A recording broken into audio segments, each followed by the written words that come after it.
Let me ask you something. Have you ever been around someone and felt something was there? Like a tension in the air, but they never said a word. No grand confession, no clear signal, just silence. But a silence that says everything. It's maddening, isn't it? You replay every moment in your head. The way he looked at you, the way he lingered just a little longer than necessary, the way he lit up when you laughed, and yet nothing, no text that actually goes somewhere, no conversations that move beyond surface level, no action. Just this confusing middle space where you feel desired, but not pursued. And it leaves you asking the question, if he wants me, why won't he just say it? This speech is for you, because there's a truth we don't talk about enough. That sometimes a man wants you so badly, it actually paralyzes him. Paralyzes him. He's not playing a game. He's not trying to keep you guessing. He's stuck between what he feels and what he fears. And if you've ever been on the receiving end of that silence, wondering if you're imagining it all, you're not crazy, and you're not alone. But here's what you do need. You need to understand the reason behind the silence. You need to recognize what desired when it's unspoken. And most importantly, you need to know how to respond in a way that protects your worth without closing your heart. Soul, your heart. Because when you do that, something changes. You stop waiting for him to find the courage and start standing in the power of knowing who you are and what you deserve. So stay with me, because by the end of this, you won't just understand why he hasn't said a word. You'll know exactly what to do about it. Let's talk about what silence really means when it comes from someone who wants you. Because too often, we misread it. We take it personally. We internalize it. We create these stories in our heads that say, if he's not reaching out, he must not care. But that's not always the truth. Sometimes silence isn't a lack of interest. It's a defense mechanism. There are men who want a woman so deeply, it actually terrifies them. And that fear doesn't always show up as nervousness or insecurity. It often shows up as silence, withdrawal, or detachment. Why? Because when someone means that much to him, the risk of rejection becomes unbearable. Think about it. If he says something and you don't feel the same, that isn't just a bruise to his ego. That's a wound to something much deeper. And if he's been hurt before, if he's carried rejection from his past, if he's been told that showing emotion makes him weak, then expressing how he feels about you becomes one of the hardest things he can do. You see, people develop coping mechanisms to avoid pain. And for many men, the easiest one is avoidance. Stay silent. Say nothing. Play it cool. Convince yourself that not saying anything is better than saying the wrong thing. It's not that he doesn't feel. It's that he feels too much and doesn't know what to do with it. He's afraid of messing it up, afraid of being misunderstood, afraid of exposing a side of himself that he spent years trying to hide. And the irony is, the more he feels, the quieter he gets. The more he cares, the more he pulls back. And that becomes incredibly confusing for you, because on the surface, it looks like disinterest. But underneath, it's the complete opposite. That silence is filled with questions he's asking himself. What if I'm not enough? What if she doesn't feel the same? What if I open up and she walks away? These aren't the questions of someone who doesn't care. These are the fears of someone who cares too much. But here's the part you need to remember. His silence is not your responsibility to fix. It's not your job to decode him. It's not your role to drag the truth out of him. Because once you take on the burden of interpreting his silence, you start shrinking yourself to fit inside his emotional wall. You start overanalyzing every message, every interaction, every moment, hoping for proof that he actually feels the same. And that's not love, that's emotional limbo. That's where your self-worth starts to erode, because you're constantly chasing confirmation from someone who doesn't have the tools or the courage to give it. So, instead of personalizing his silence, start seeing it for what it is. It's not necessarily about you. It's about him and his fear. His unresolved emotions, his unspoken past, his unreadiness to show up fully. And that doesn't mean he's a bad person. It just means he's not in a place to communicate what he feels in a way that honors you. What you need is clarity, not confusion. You need someone who meets your vulnerability with their own, someone who leans in when it gets real instead of shutting down. And if he can't do that, it doesn't matter how much he wants you deep down. What matters is what he's willing to do about it. Desire without action is a whisper in the dark. It's soft, it's vague, and it disappears the moment you stop chasing it. But when someone truly wants to build something with you, you won't have to constantly guess how they feel. You'll feel safe, seen, certain. So if you're caught in this space where someone's silence is screaming at you, take a step back. You're not meant to read minds or beg for clarity. You're meant to stand tall, protect your peace, and allow only what adds certainty to your life.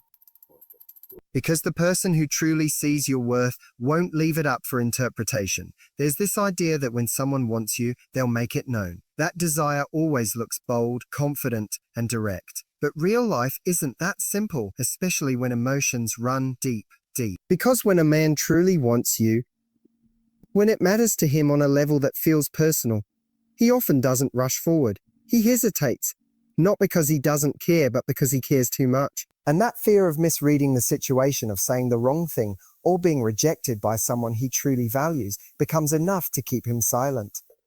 We tend to think that silence is about indifference, that if he's not making a move, it must mean you're just not on his radar the way you thought. But for some men, it's the exact opposite. When the feelings are casual, he has nothing to lose, so he's playful, flirty, bold. But when those feelings run deep, when he sees something in you he doesn't want to mess up, that's when the fear kicks in. It tells him to hold back, to overthink, to wait for the perfect moment that never comes. So he watches, he studies you, he listens more than he speaks, and behind that quiet is a mind racing with thoughts. What does she really think of me? Is she seeing someone else? Did I imagine that connection? What if I misread her completely and ruin everything by opening up? That inner dialogue becomes a loop that keeps him paralyzed. Every text he wants to send is rewritten 10 times in his head and then deleted. Every invitation to connect feels like a risk he's not sure he can take. And all the while, you're left wondering why he's so distant when there's this unmistakable energy between you. But this isn't about a lack of interest. It's about a fear of misinterpretation. Because if he says something and you don't respond the way he hopes, that's not just a blow to his confidence. It's confirmation of his worst fear. And when that fear outweighs the courage it takes to step forward, silence becomes the safest option. It doesn't hurt as much to wonder as it does to be rejected. It doesn't feel as risky to stay in the shadows as it does to expose what he truly feels. And here's where it gets really tricky, because that silence creates confusion for you. You're picking up on signals, the way he looks at you when he thinks you're not noticing, the small things he remembers, the moments he seems present in a way that feels more than friendly, but then he pulls back. Doesn't follow up, doesn't ask you out, and that inconsistency starts messing with your head. You wonder if you imagined the whole thing, if you were reading into something that wasn't there, if you were too much or not enough. This is where you have to get really grounded in your own self-worth. Because someone else's fear shouldn't become your burden. You shouldn't have to overfunction emotionally just to keep something afloat that isn't being fully expressed on the other side. You can be empathetic to what someone might be going through. Acknowledge that emotional expression might be hard for them, but that empathy should never turn into overcompensating. It's not your job to coax love out of someone. It's not your job to prove that you're safe to open up to. It's not your responsibility to soften every sharp edge of their insecurity just to receive the bare minimum of effort. At some point, someone who truly wants you has to find the courage to act on it, to say something, to move toward you in a way that's clear, even if it's imperfect. And the best thing you can do in the meantime is to hold your standard without trying to manage his emotions. That means not chasing, not begging for clarity, not dimming your light to make it easier for him to step into his. Yes, because the right person won't need everything to be perfectly safe before they show up. They'll just know you're worth the risk. When someone really wants you but won't say a word, the silence isn't always a lack of love. It's often a presence of fear. The love that never speaks can't grow. And no matter how deeply he feels, if he's not willing to act on it, you owe it to yourself not to wait in the shadows hoping he someday will. The tricky part about wanting to feel desired is that we're often waiting for words, some magical sentence, some moment of confession that makes everything clear. But not everyone speaks the same emotional language. Some people struggle to say what they feel, and when it comes to a man who wants you badly, but won't say a word, you have to stop looking for the loud signs and start paying attention to the quiet ones. Because the truth is, desire doesn't always sound like a declaration. It often looks like a pattern. There are moments, small ones, that reveal far more than you think. The way he positions himself near you in a group without making it obvious. The way his energy shifts when you walk into a room, how he suddenly becomes more alive, more focused. The way he remembers something you mentioned offhandedly 2 weeks ago and brings it up like it mattered to him. These aren't grand gestures, but they're intentional, and they matter. Because someone who isn't interested won't notice the little things, but someone who's watching you closely but quietly won't be able to help it. He's not saying it, but he's showing it in how he prioritizes you when he doesn't have to. In how he offers help, checks in on how your day was, or sends you something that reminded him of you. These things might seem casual, but they're not. They're emotional breadcrumbs. They're ways of staying connected without crossing that vulnerable line of outright expression. And if you're not careful, you'll miss them entirely, or worse, dismiss them as meaningless. This is why it's so important to understand how someone behaves when they're emotionally guarded. Because their love language might not be words. It might be service, presence, subtle attentiveness. It might be showing up consistently, even if never quite boldly. And while that doesn't replace direct communication, it does tell you something important.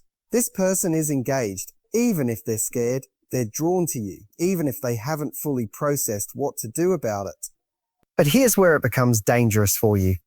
When you start seeing these signals, you might think it's your job to bridge the gap, to take his signals and turn them into certainty, to translate his quiet affection into loud action. And that's not your role. Recognizing the signs is valuable, but it's not an invitation to do all the work.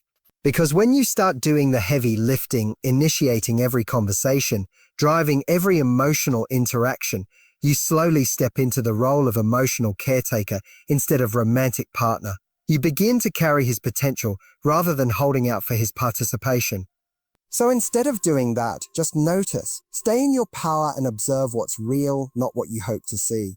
Does he lean into connection with consistency, or does he retreat the moment it starts to feel vulnerable? Do his actions continue over time, or are they moments of intensity followed by distance and confusion? Because desire without follow-through isn't enough. Someone might be drawn to you, but still not ready to meet you.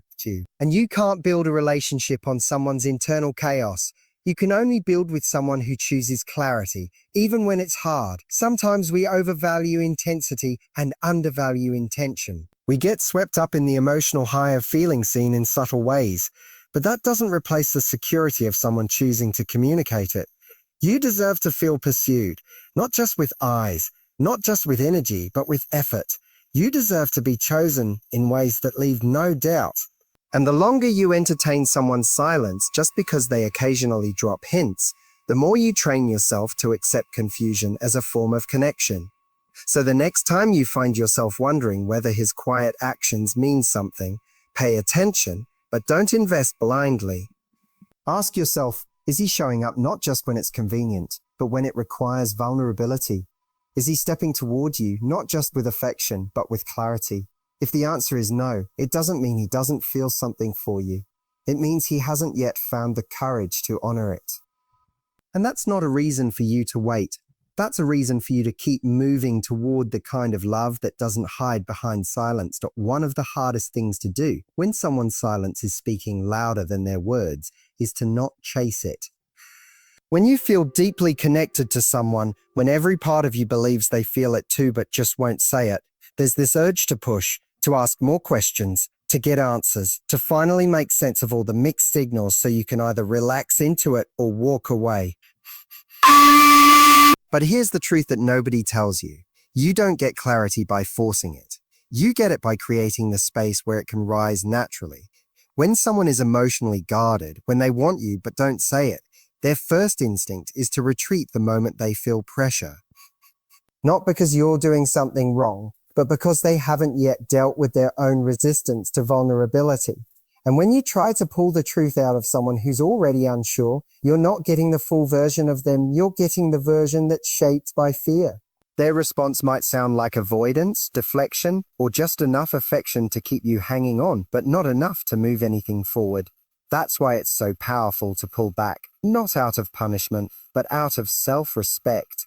You stop trying to interpret every look, every moment of eye contact, every conversation that ends in silence. You stop acting like a detective trying to crack the code of someone else's emotional limitations. And instead, you let go. You take your energy back.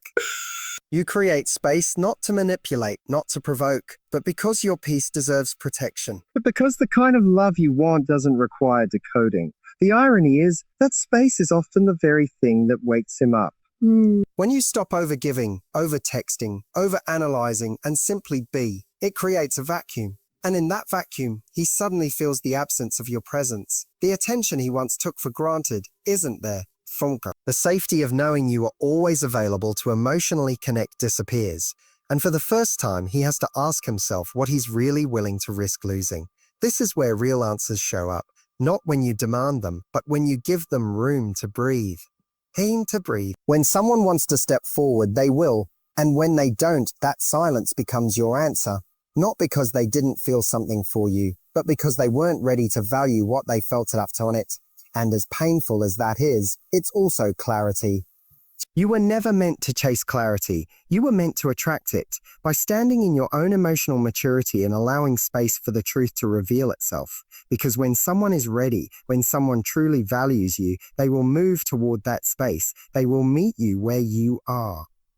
They will fill in the silence with intention, not because you forced it, but because they chose it. And that's what you need to look for. Not someone who reacts when you push, but someone who acts when you step back.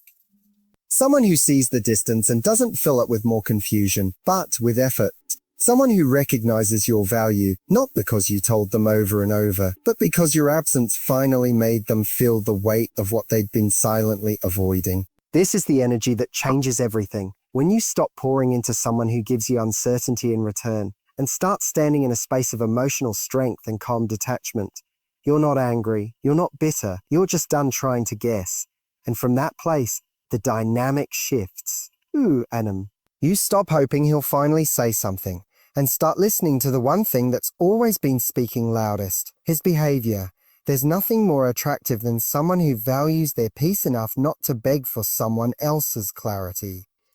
Because that kind of self-worth, that quiet confidence, creates an emotional contrast that most people aren't used to, and it forces them to step up or step away. So if he wants you badly but won't say a word, stop trying to pull the words out of him.